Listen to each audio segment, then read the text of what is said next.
요한일서 2장 12절로 17절의 말씀 우리 다 함께 봉독하겠습니다.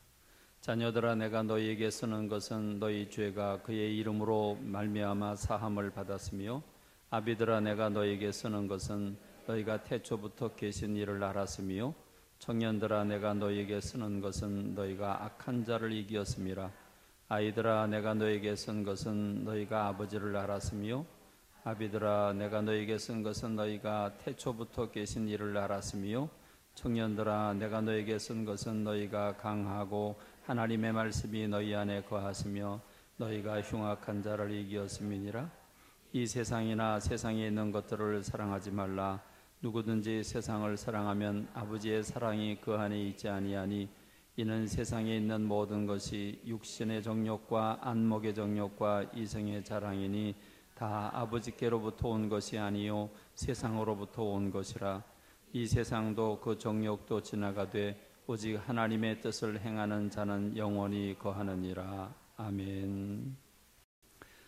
요한이라고 하는 예수님의 제자는 특정한 수신자가 없이 모든 흩어진 성도들에게 편지를 보냅니다. 그것이 요한 1서, 요한 2서, 요한 3서입니다. 그래서 요한 1, 2, 3서를 가리켜서 공동서신이다. 모든 성도들에게 보낸 특정한 수신자가 없기 때문에 공동서신이다, 이렇게 부르기도 합니다. 그런데 요한이 이 편지를 언제 썼느냐 하면 AD 85년부터 96년 사이라고 그럽니다. 그러니까 신학자들이 연구를 해보니까 AD 90년경에 썼다, 편지를 보냈다, 이렇게 밝히고 있습니다. 자, 그럼 여러분 한번 계산해 보시죠. 예수님께서 십자가 지시고 부활하신 게 몇 년입니까? AD 모르세요? 계산하기 굉장히 쉬워요. AD, BC를 나누면 되죠. 지금 우리가 AD 2015년인데 이 AD라고 하는 것은 In the year of Christ, 그러니까 예수 그리스도로부터 2015년째다 그 말입니다. BC라는 말은 Before Christ, 예수 그리스도 이전의 시대다. 그러니까 예수님께서 이 땅에 오신 것이 정확하게 0년이라고 역사적으로 보진 않습니다만은 대략 그렇단 말이죠. 기준이 그렇게 된단 말입니다. 그러니까 예수님이 33년경에 33살까지 계시다가 십자가 지시고 부활하셨으니까 33년 또는 그 이후로 몇 년 이렇게 여백이 되는데, 그렇다고 하면 지금 요한이라고 하는 제자가 90년경에 편지를 보냈다. 그러면 지금 요한의 나이가 몇 살쯤 됐을까요? 이게 AD 96년에 편지를 보냈다. 그러면 여러분, 예수님께 십자가 지실 때 나이가 그래도 가장 어린 편에 속했던 게 요한입니다. 그러니까 아무리 청년이라고 할지라도 20살, 25살이 되었다고 할지라도 지금 AD 96년이면 약 90살 정도는 됐다고 볼 수 있습니다. 그러니까 90살쯤 돼가지고 편지를 보낸 게 요한 1, 2, 3서다. 여러분이 그걸 생각해 보면 배경이 좀 보일 겁니다. 여러분, 요한을 비롯한 12제자가 하나같이 다 순교를 당했습니다. 근데 요한이라고 하는 제자만 오래 살았어요. 다른 모든 제자는 뭐 톱으로 잘려서 또는 맞아서 또는 뭐 여러 가지로 고난을 받고 십자가에 거꾸로 못 박히기도 하고, 그래서 여러 가지로 순교를 당했는데 요한이라고 하는 제자만 90이 넘도록 살았습니다. 왜 그런 특혜를 받았을까? 거기에는 예수님께서 요한에게 마리아, 예수님의 어머니 마리아를 위탁했기 때문입니다. 예수님이 십자가상에서 십자가를 지시고 그 요한이라고 하는 제자를 쳐다보면서 보라, 네 어머니다, 이렇게 말씀을 하셨죠. 그래서 육신의 어머니 마리아를 요한이라고 하는 제자에게 맡깁니다. 위탁을 합니다. 그래서 그때부터 요한이라고 하는 제자가 어머니 마리아를 모시게 되는데, 돌아가실 때까지 모셨다고, 그리고 그 모신 집이 지금도 성지 순례를 하고 있는 가운데 우리가 엿볼 수 있습니다. 자, 그런 점으로 이 요한이라고 하는 제자는 특별히 예수님의 어머니 마리아를 모시라고 하나님이 특별한 배려를 허락해 주셔서 90이 넘도록 삽니다. 자, 그가 편지를 보냈는데 편지를 어떤 식으로 보냈냐면 우리 요한일서 2장만 보더라도 그렇습니다. 2장 1절에 보면 나의 자녀들아 그랬어요. 누구에게 편지를 보낸다고요? 흩어져 있는 여러 믿는 크리스찬들에게 편지를 보낸다고요. 그런데 지금 부르는 걸 어떻게 부르냐면 나의 자녀들아. 그 다음에 7절에 보니까 사랑하는 자들아. 그 다음에 12절에 보니까 자녀들아. 그 다음에 18절에 보니까 아이들아. 이렇게 부르고 있어요. 아이들아. 그래요. 저만 해도 이제 지난주에 회갑이 지났습니다. 지난주에. 그래서 이제 61가 이제 됐는데, 이 앞에 있는 우리 어린 학생들을 이렇게 보니까 우리 학생들하고 이렇게 학생들과의 관계를 생각해 보면 어린 시절이 생각나요. 갓난아이 때 모습, 갓난아이 때 어떤 어려움이 있었고 위기가 있었고 어려서 자라는 모습, 이런 게 눈에 선합니다. 그러니까 제가 편지를 보낸다면 어떻게 보내겠습니까? 61살 먹은 사람이 이제 아직 20도 안 된 사람들에게 편지를 보낸다면 나의 자녀들아, 나의 사랑하는 자들아, 아이들아, 이렇게 보낼 수 있지 않겠습니까? 그렇다고 하면 흩어져 있는 모든 성도들에게 90이 넘는 요한이라고 하는 예수님의 제자 사도가 편지를 보낼 때 나의 자녀들아, 아이들아, 사랑하는 자들아, 이렇게 부를 때 그 느낌이 어땠을까? 사랑이 가득한 마음으로 자녀들에게 하듯이 그렇게 편지를 보냈을 것이라고 생각이 됩니다. 여러분, 요한이라고 하는 제자가 편지를 보내면서 첫 번째 하는 말, 이렇게 말을 합니다. 요한일서 1장 1절로 4절을 제가 읽어드릴 테니까 잘 들어보시기 바랍니다. 태초부터 있는 생명의 말씀에 관하여는 우리가 들은 바요, 눈으로 본 바요, 자세히 보고 우리의 손으로 만진 바라. 이 생명이 나타내신 바 된지라. 이 영원한 생명을 우리가 보았고 증언하여 너에게 전하노니 이는 아버지와 함께 계시다가 우리에게 나타내신 바 된 이시니라. 곧 60년 전에 예수님과 함께 한 솥단지에 밥을 먹고 오병의 기적의 역사를 눈으로 보고 그리고 예수님의 말씀을 듣던 그때를 회상하면서 지금 요한이 생명 되신 예수님을 만났던 것에 관해서 이야기하고 있습니다. 그러면서 우리가 보고 들은 바를 너희에게도 전함은 너희로 우리와 사귐이 있게 하려 함이니 우리의 사귐은 아버지와 그의 아들 예수 그리스도와 더불어 누림이라. 우리가 이것을 쓰는 이유는 우리의 기쁨이 충만하게 하려 함이라. 예수님을 만났을 때 예수님과의 교제를 통해서 큰 기쁨을 얻던 그 기쁨을 생각하면서 우리가 그 예수 그리스도에게 전하는 이유는 너의 기쁨이 충만하게 하려 함이라. 이렇게 서두를 꺼내고 있습니다. 그런 점에서 오늘 우리가 읽은 본문의 말씀도 지금 사도 요한이 그 연령대별로 나누어서 위로하고 격려를 하는 모습을 볼 수 있는데, 아이들아 내가 너에게 쓴 것은 너희가 아버지를 알았으며 아비들아 내가 너에게 쓴 것은 너희가 태초부터 계신 이를 알았으며 청년들아 내가 너에게 쓴 것은 너희가 강하고 하나님의 말씀이 너희 안에 거하시며 너희가 흉악한 자를 이기었음이라. 이렇게 아이들을 먼저, 아비들을, 그 다음에 청년들을 위로하는 글을, 편지를 보내고 있습니다. 그렇습니다. 우리도 첫째 주일은 어린이 주일로, 둘째 주는 어버이 주일로, 오늘 셋째 주는 청년 주일로 우리가 지키고 있는데, 그렇습니다. 아버지들은 명예롭고 권위가 있는 직책들을 가지고 있죠. 그런가 하면 아이들은 배워야 하는 위치에 있죠. 그런가 하면 청년들은 혈기 아주 왕왕하고 열정이 넘쳐서 전쟁터에 나가서 전쟁을 하는 용사들의 모습을 그리고 있습니다. 그렇습니다. 사도 요한의 눈에 비친 청년들의 모습은 어떤 모습이었습니까? 시대에 물들고 세상을 사랑하고 먹고 마시고 세상에 취한 그런 청년들의 모습이 아니라 하나님을 인생의 주인으로 모시고 예수님을 이 영적 전투의 대장으로 모시고 세상과 더불어 타협하지 아니하고 영적 전투에서 승리한 그런 거룩한 청년들의 모습을 그려주고 있습니다. 오늘 저는 설교 준비를 하면서 첫째 주는 어린이들을 떠올리고 둘째 주는 어버이들을 떠올렸는데, 그때 가지지 못했던 감정, 청년주의를 맞이해서 청년들에게 해당되는 메시지를 전해야 되는데 어떤 방법으로 어떤 내용으로 전해야 될까를 생각하는데 나도 모르게 막 가슴이 쿵당쿵당 뛰고, 그리고 생기가 넘치고 막 기대감과 소망이 넘치는 것을 발견했습니다. 청소년, 청년들을 생각하니까 가슴이 뛰었습니다.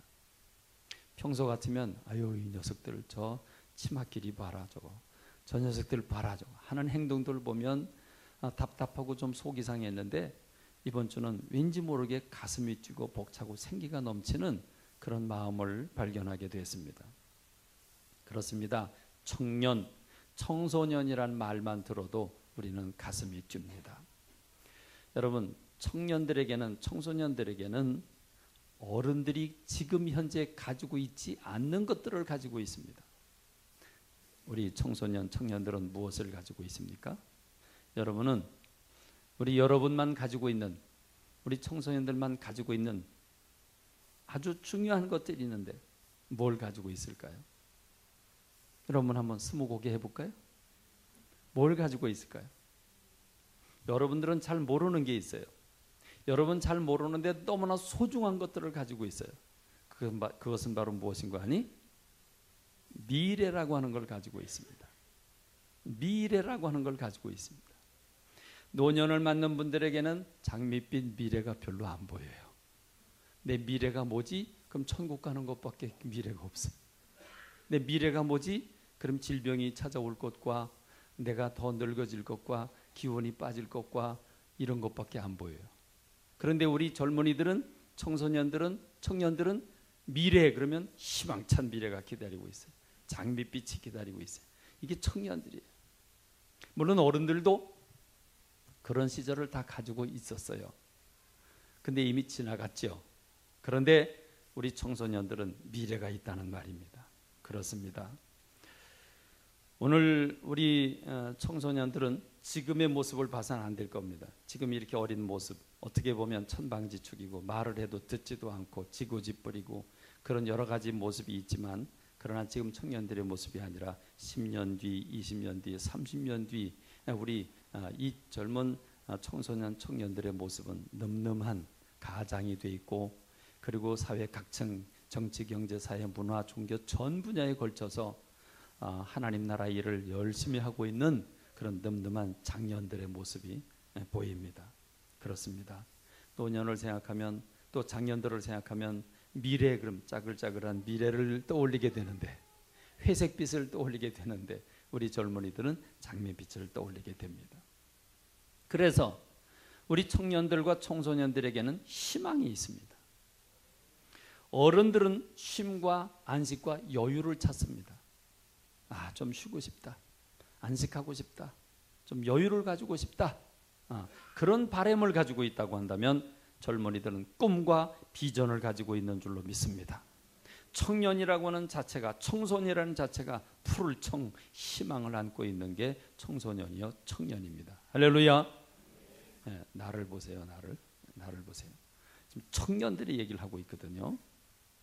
자, 그러니까 청소년이나 청년들은 나는 어떤 사람이 되어야 할까? 그래서 여러분들은 흰 도화지 위에다가 그림을 그리는데 밑그림을 그리는 사람들입니다. 한창 완성된 그림을 그리는 것은 어른들의 모습이고, 여러분들은 지금 밑그림을 그리고 있습니다. 무엇을 그릴까? 꽃을 그릴까? 또는 산을 그릴까? 강을 그릴까? 집을 그릴까? 우리 가족을 그릴까? 여러분들은 무엇을 그려야 될지 그 하얀 백지 위에 뭔가 지금 그리려고 꿈틀거리고 있는 사람들입니다. 그러니까 그 자체가 희망입니다. 그 자체가 기대감이고 벅참으로 가득 차 있는 때가 이 청년과 청소년의 시절인 줄로 믿습니다. 그렇습니다. 여러분 꿈을 꾸시기 바랍니다. 꿈을 꾸시기 바랍니다. 꿈을 꾸시기 바랍니다. 꿈꾸기 싫은 청소년도 있는 것 같긴 해요, 요새 보면. 그런데 여러분 꿈꾸시기 바랍니다. 하늘도 그냥 비행기 타고 갈 것 없이 그냥 홀홀 손짓을 하면 휙 날아갈 수 있는 그런 열정이 여러분 가운데 있길 간절히 소원합니다. 할렐루야. 여러분의 꿈을 막을 수 있는 건 아무것도 없습니다. 가난도 막을 수 없고 그 어떤 방해물도 여러분 앞을 막을 수 없는 줄로 믿습니다.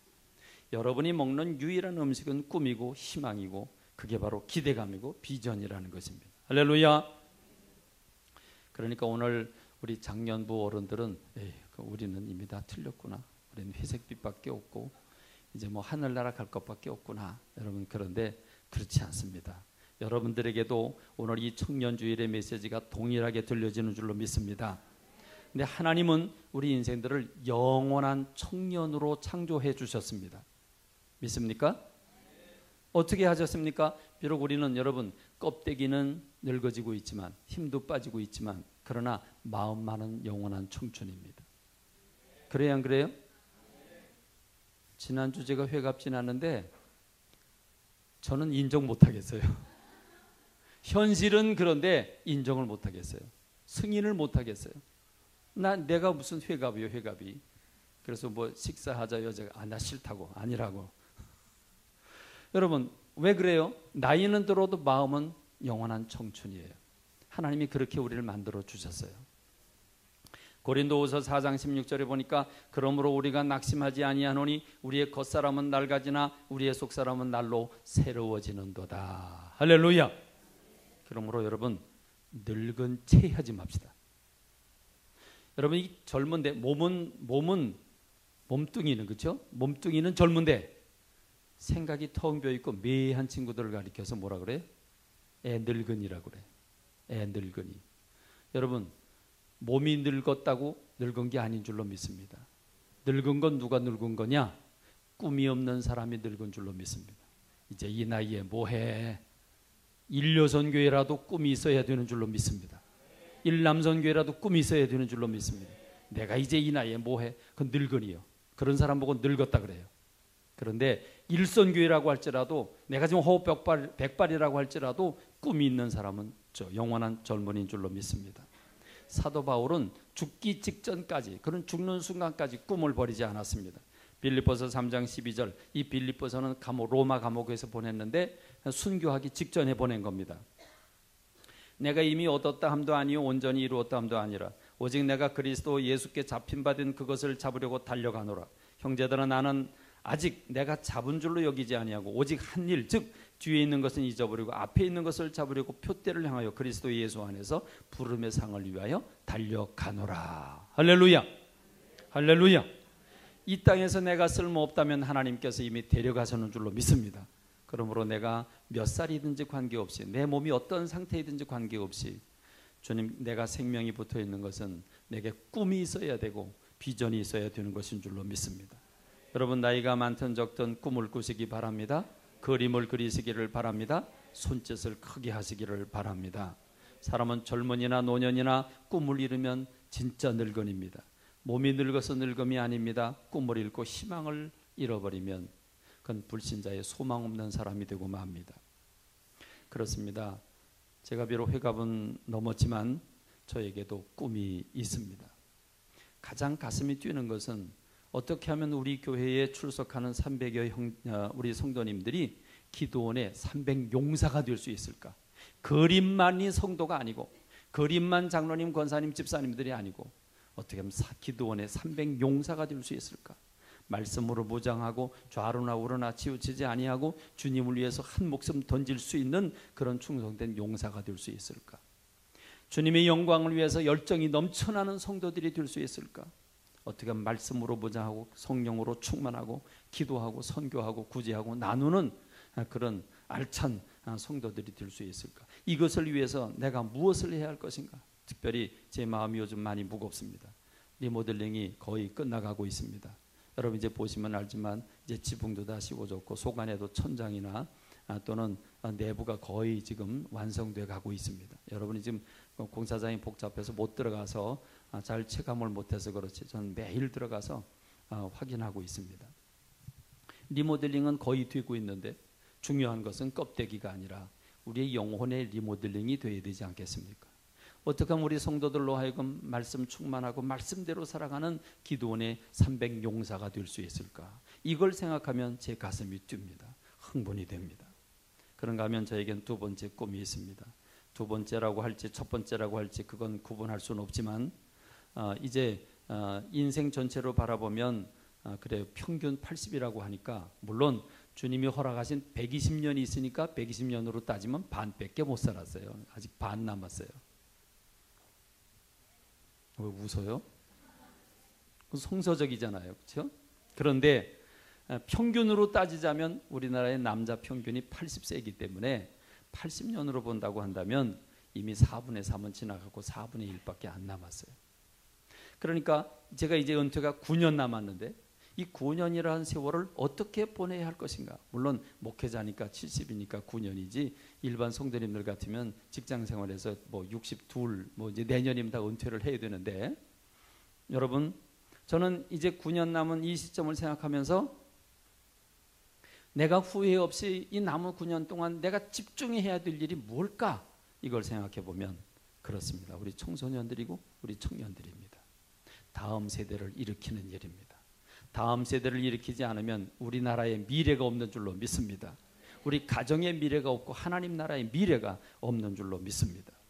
그래서 다음 세대를 생각하면 가슴이 뛰고 답답하고 견딜 수가 없습니다. 예레미야가 말한 대로 그 골수에 불 붙는 것 같아서 견딜 수 없다고 하는 말이 저의 심정입니다. 어제도 학생부가 우리 CCF 교회들이 연합을 해서 충렬탑에 나들이를 갔는데 그 점심 먹는 시간에 잠시 짬을 나는데도 가만히 있지 않고, 노인들 같으면 가만히 앉아서 그래서 입하고는 할 텐데 우리 청년들 그러지 않고 우리 학생들 그저 볼 가지고 그 좁은 공간에서 볼 찾느라고 애를 쓰는 그런 모습들을 보면서 아주 마음이 생기가 넘치고 뜨거워졌습니다. 저 생기가 넘치고 열정이 넘치는 가만히 있지 못하는 저들을 어떻게 주님이 원하시는 사람들로 훈련시켜서 주님의 십자가 용사로 만들 수 있을까? 어찌하면 이 세상을 이끌어가는 리더들로 키울 수 있을까? 그런 가슴이 제 가슴에 쿵덩쿵덩 뛰었습니다. 정치, 경제, 사회, 문화, 판검사든 의사든 뭐 택시 운전 기사든 다 좋습니다. 뭘 하든지 내가 처한 위치에서 하나님의 영광을 드러낼 하나님의 용사들을 어떻게 길러낼 수 있을까? 그렇습니다. 대안학교를 세워서라도 세상 학교에서 가르쳐주지 못하는 하나님의 사람을 어떻게 하면 키울 수 있을까? 십자가 군병을 특별하게 스파르타 300용사처럼 어떻게 키울 수 있을까? 그것이 저의 간절한 기도의 제목이고, 이것만 생각하면 답답해 견딜 수가 없습니다. 그런가 하면 세 번째 꿈이 있습니다. 물론 이것도 세 번째라고 해야 할지 첫 번째라고 해야 할지 그 꿈의 순서는 말할 수 없지만, 저는 세계 각국에 다니면서 복음 전하기를 간절히 소망합니다. 한 나라에 얽매이지 않고 각 나라를 옮겨 다니면서 마음껏 성경을 가르치고 싶습니다. 복음을 전하고 싶습니다. 특별히 제3세계 가난하고 아주 힘들고 어렵게 살아가는 제3세계 나라들에 가면 그 목회자들 그 방에 들어가면 책이 10권도 채 되지 않습니다.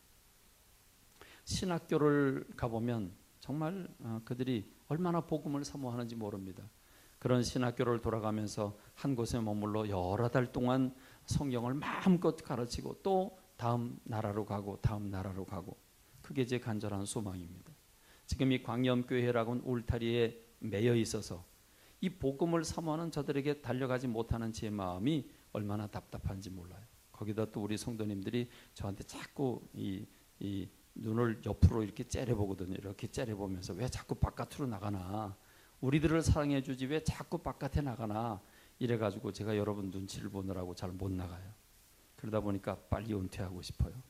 지금이라도 은퇴하고 싶어요. 그래서 마음 놓고 다니면서 무제한으로 복음을 전하고 싶은 게 제 간절한 바람입니다.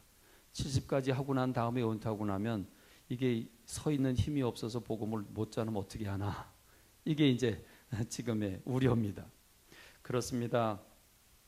여러분을 생각하면 또 여러분을 향해서 제가 다 쏟아붓지 못한 그런 여러 가지 영적 훈련과 말씀에 대해서 생각하면 가슴이 뛰고, 다음 세대를 생각하면 가슴이 뛰고, 또 다른 나라에 있는 복음에 열악한 여러 신학생들을 생각하면 가슴이 뜁니다. 그렇습니다. 비록 제가 회갑은 넘었지만 저에게도 청년과 같은 꿈은 분명히 있습니다. 우리 청년들이요, 청소년들이요, 여러분들이야말로 꿈꿔야 될 시기인데 여러분 무슨 꿈을 가지고 있습니까? 이것만 생각하면 밤잠이 안 오는 무슨 꿈이 있습니까? 이것만 생각하면 흥분이 되는 꿈이 무엇이 있습니까? 제가 근래에 2, 3년 전부터 각 가정의 신방을 다니면서 우리 아이들에게 꿈을 물어보면 아주 정정당당하게 없어요? 그게 무슨 자랑이나 되듯이 없어요? 없는 게 자랑이에요. 어떻게 청소년이 됐는데 꿈이 없어요? 어떻게 청년이 되는데 꿈이 없어요? 그건 늙은이요. 우리 지금 나이 드신 분들한테도 늙은이라고 안 해요.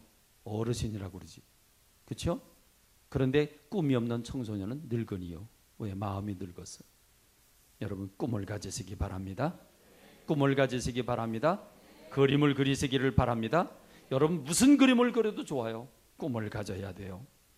비록 여러분 나이는 들어서 장년의 몸이고 노년의 몸이지만 여러분에게 생명이 붙어있는 한 하나님의 사명이 있는 줄로 믿습니다. 그러므로 장년들도 꿈을 꾸시기를 바랍니다.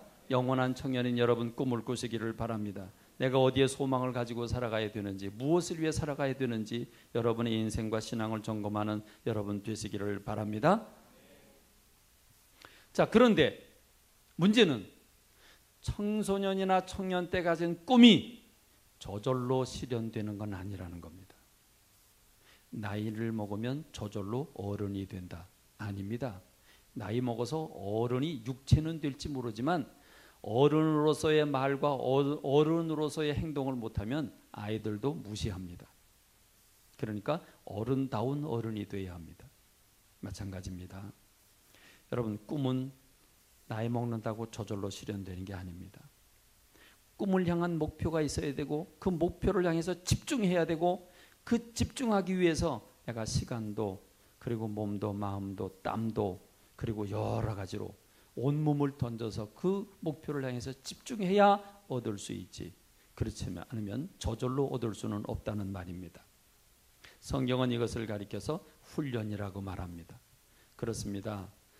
여러분 올림픽에 나가서 금메달을 따는 선수들이 훈련 없이 금메달을 딸 수 있다고 상상이 됩니까? 상상할 수 없습니다. 마찬가지입니다. 오늘 우리들도 우리가 가진 꿈이 이루어지려면 훈련이라고 하는 고난의 과정을 거쳐야 되는 줄로 믿습니다.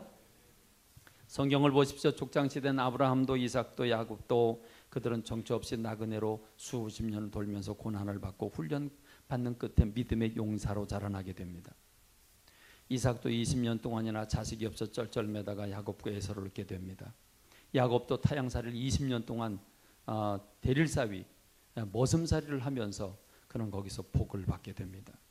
모세도 40년 동안 왕궁에서 훈련을 받고 40년 동안 영적 훈련을 미디안 광야에서 받지 않았습니까? 여호수아는 아예 어려서부터 모세의 시종이 돼서 모세에게 모든 지도력을 배우고 마침내 그가 지도자가 됐을 때 그는 이스라엘 백성들을 이끌고 가나안 땅으로 들어가지 않았습니까? 다윗이라고 하는 사람도 사울 왕의 삼천 군사를 피해서 때로는 동굴로 때로는 광야로 때로는 남의 나라에 가서 미친 채 하면서 침을 흘리며 구사일생으로 살아나온 그런 고된 훈련을 받은 끝에 그는 왕으로서의 자리매김을 하게 되는 줄로 믿습니다. 그렇습니다. 저절로 꿈이 성취되지는 않습니다. 꿈을 가지는 것도 소중하지만 꿈을 가지고 그 꿈을 이루기 위해서 영적 전투를 해야 되고 죄와 더불어 싸워야 되고 그 방해되는 것들과 더불어 싸워야 되는 과제가 있는 줄로 믿습니다.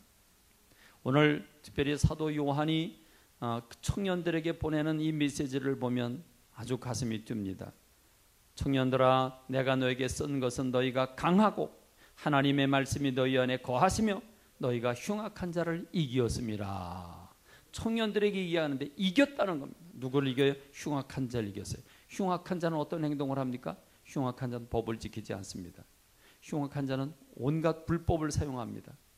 여러분 인정사정 봐주지 않고 망하게 만드는 게 흉악한 자입니다. 흉악한 자와 더불어 싸워서 이겼습니다. 싸웠다는 말입니다. 전투했다는 말입니다. 죽느냐 사느냐는 싸움을 싸운 겁니다. 여러분 인생을 전투하는 인생을 살아야 되는 줄로 믿습니다. 여러분 사도 바울은 디모데라고 하는 하나님의 종에게 디모데전서 6장 12절에서 믿음의 선한 싸움을 싸워라. 최선을 다한 싸움을 싸워라. 영생을 취해라. 이것을 위해서 내가 부르심을 입었다라고 말하고 있습니다. 사도 바울은 자기 자신도 그렇게 살았다고 말합니다. 나는 선한 싸움을 싸우고 달려갈 길을 마치고 믿음을 지켰다. 그래서 하나님께서 내게 의의 면류관을 주실 것이라고 말하고 있습니다. 그렇습니다. 사도 바울은 오늘 저와 여러분들에게 말하고 있습니다. 운동장에서 다름질하는 사람들이 다 똑같이 달릴지라도 오직 상 받는 사람은 하나인 줄을 너희가 알지 못하느냐. 그와 같은 자세로 상 받도록 다름질해라 말씀하고 있습니다. 이기기를 다투는 자마다 모든 일에 절제하나니 그들은 썩을 승리자의 관을 놓고자 하되 우리는 썩지 아니할 것을 놓고자 하노라. 그러므로 나는 다름질하기를 향방 없는 자같이 아니하고 싸우기를 호공치는 자같이 아니하며 내가 내 몸을 저복종함은 내가 남에게 전파한 후에 자신이 도리어 버림을 당할까 두려워함이라. 사도 바울이 내가 이 싸움에서 승리했다고 말한 것은 저절로가 아니라 그는 목숨을 다한 전투를 벌였고 거기에서 이겼기 때문인 줄로 믿습니다. 성경에 보면 본받을 만한 인물 가운데 다니엘과 세 친구를 발견하게 되는데, 여러분, 이들은 나라가 망했습니다. 포로로 남의 나라로 끌려갑니다. 그들에게는 희망을 잃었습니다. 나라가 망했는데 무슨 희망이 있겠습니까? 그러나 그 적국에 가서도 포로임에도 불구하고 성실하고 신실하게 삶을 살아온 이들에게는 기회가 주어졌습니다. 왕이 그의 통치 구역에서 쓸만한 사람을 찾으라고 엄명을 내립니다. 흠이 없고 용모가 아름다우며 모든 지혜를 통달하며 지식에 통달하며 학문에 익숙하여 왕궁에 설만한 사람을 데려오게 했는데 다니엘과 세 친구가 합격을 받은 겁니다. 그러니까 여러분, 이들이 뭘 준비를 했습니까? 뭘 갖춰 놓았습니까? 흠이 없고, 보니까 우리 청소년들 보니까 흠이 없어요. 다 건강해요. 다 잘생겼어요. 그렇죠? 다 건강해요. 흠이 없어요. 그 다음에 두 번째는 용모가 아름다우며, 요거는 해당이 안 되는 친구들도, 근데 우리 교회는 다 잘생겼어요. 용모가 아름다워요. 우리 교회는 용모가 아름다워요. 정말이에요. 다 아름다워요. 우리 교회는 다 우리 새끼라 그런지. 그런데 다음 문제가 다음이에요. 모든 지혜를 통달하며, 이거는 확신이 안 서요. 그 다음에 지식이 통달하며, 그 다음에 학문에 익숙하여 왕궁에 설 만한 사람을 데려와라. 그러니까 여러분, 여기서 우리가 발견된 단어가 뭐냐면 지혜와 지식의 통달이래요. 통달. 근데 여러분, 우리 학생부가 통달한 게 있지. 게임. 통달했어. 통달. 내가 보니까 틈만 나면 게임을 하더구만. 그러니 통달을 안 할 수가 없죠. 익숙하다 그랬어요. 익숙하고 통달하다. 그만큼 준비했다는 거죠. 훈련했다는 거죠. 저절로 된 게 아니었어요. 다니엘과 세 친구는 나라를 잃은 소망이 없는 그들인데, 그들의 기회가 왔을 때 그걸 받을 수 있었던 이유는 신실하고 착실하게 준비했기 때문인 줄로 믿습니다. 왕이 우상제물을 먹을 때 산의 진미를 싸놓고 먹으라고 할 때 뜻을 정하고 거부를 했어요. 왕이 큰 금신상을 만들어 놓고 절하라고 그럴 때 풀무불을 끓여놓고 만일 절하지 않으면 여기 집어던진다고 그렇게 무서운 두려움에 떨게 만드는데도 불구하고 다니엘의 세 친구는 그리 아니하실지라도, 주님 우리를 구원하지 않을지라도 우리는 왕에게 절하지 않겠다, 단호하게 고백하는 모습을 봅니다. 여러분, 다니엘이 하루 3번씩 예루살렘을 향한 동쪽 창문을 열어놓고 하루 3번씩 무릎을 꿇고 기도하는데, 그걸 시기를 한 신하들이 기도하는 사람에겐 사자굴에 집어넣는다고 법을 만들어 놓습니다. 그 법이 있다는 사실을 뻔히 알면서도 그는 좌로나 우로나 치우치지 아니하고 변함없이 기도하고 사자굴에 던져졌지만 하나님이 그를 책임져 주신 줄로 믿습니다. 사자의 입을 막아주신 줄로 믿습니다. 다니엘과 세 친구는 저절로 승리를 쟁취한 게 아닙니다. 다니엘이라고 하는 사람은 왕이 4번이나 바뀌었습니다. 정권이 바뀌었습니다. 그냥 왕이 바뀐 게 아니라 정권이 바뀌었는데도 불구하고 그는 총리 대신을 계속, 왕이 4번 바뀌는 동안 총리 대신을 이어갔습니다. 그렇습니다. 오늘 다니엘과 같은 세 친구와 같은 여러분 되시길 간절히 소원합니다. 할렐루야. 오늘 저와 여러분이 살고 있는 시대 가장 경계해야 될 게 뭐냐면 물질입니다. 우리가 물질 만능 시대에 살고 있기 때문에 사도 요한이 지금 칭찬하는 청년과 같은 영적 전투를 하기가 힘듭니다. 이 영적 전투에서 승리를 하려면 여러분 몸을 던져야 합니다. 흉악한 자를 이기는 건 결코 쉬운 일이 아닙니다. 그래서 사도 바울은 오늘 저와 여러분이 꿈과 비전을 위해서 죄와 더불어 싸우는 일에 죄와 타협하는 성도가 돼서는 안 된다. 그러므로 우리에게 구름같이 둘러싼 허다한 증인들이 있으니 모든 무거운 것과 얽매이기 쉬운 죄를 벗어버리고 인내로서 우리의 당한 우리 앞에 당한 경주를 하며 믿음의 주요 온전케 하신 이 예수를 바라보자. 그는 그 앞에 있는 기쁨을 위하여 십자가를 참으사 부끄러움을 개의치 아니하시더니 하나님 보좌 우편에 앉으셨느니라. 너희가 피곤하여 낙심하지 않기 위하여 죄인들이 이같이 자기에게 거역한 일을 참으신 일을 생각하라. 너희가 죄와 싸우되 아직 피 흘리기까지는 대항하지 아니했다. 여러분, 죄와 싸우고 여러분의 꿈과 비전을 이루기 위해서 방해되는 것들을 싸우되 피 흘리기까지 싸웠습니까? 그럼 피 흘리기까지 싸웠습니까? 여러분에게 묻고 싶습니다. 영원한 젊은인 어른들에게 묻고 싶습니다. 여러분들은 여러분에게 주어진 삶의 현장에서 죄와 유혹과 그리고 목표를 향해 달려가는데 수많은 방해물들을 피 흘리기까지 싸우셨습니까? 물질의 부여는 우리들을 싸우지 않게 만들어주고 물질의 포로가 되게 만들어줍니다. 우리는 안락한 의자에 몸을 기댑니다.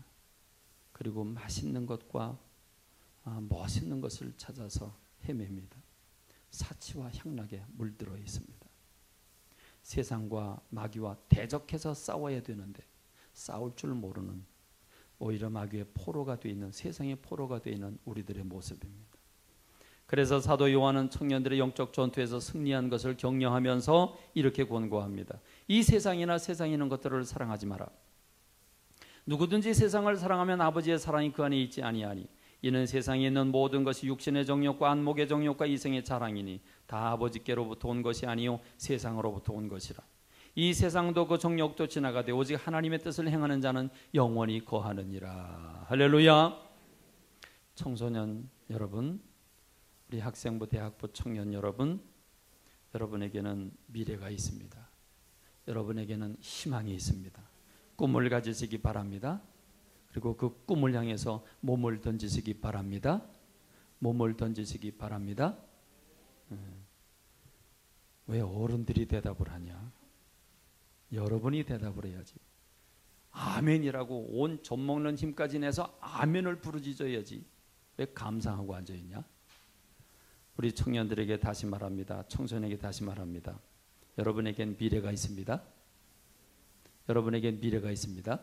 나를 보면서 하세요. 기왕이면. 여러분에겐 미래가 있습니다. 야, 거기 왜 안 보냐? 너네 초영이랑 나를 보면서 얘기하세요. 여러분에겐 미래가 있습니다. 여러분에게 희망이 있습니다. 꿈을 가지시기 바랍니다. 그리고 그 꿈을 향해서 몸을 던지시기를 바랍니다. 여러분, 노년에 계신 어르신들 여러분, 장년부 여러분, 여러분은 비록 몸은 쇠하여 가고 있지만 영혼은 결코 쇠해지지 않는 영원한 청년인 줄로 믿습니다. 진짜 청년답게 살으려면 마음이 늙어서는 안 됩니다. 몸은 늙어도 마음까지 늙어서는 안 됩니다. 부정적인 생각을 버리고 긍정적인 생각을 하고 꿈과 비전을 가지는 여러분 되시기를 바랍니다. 그 꿈을 위해서 주님이 내게 생명 주시고 건강 주시는 한 그 꿈을 향해서 달려나가고 죄와 더불어 싸우는 제가 되고 여러분들이 되시길 주님의 이름으로 축원합니다. 기도하겠습니다. 영광과 찬양을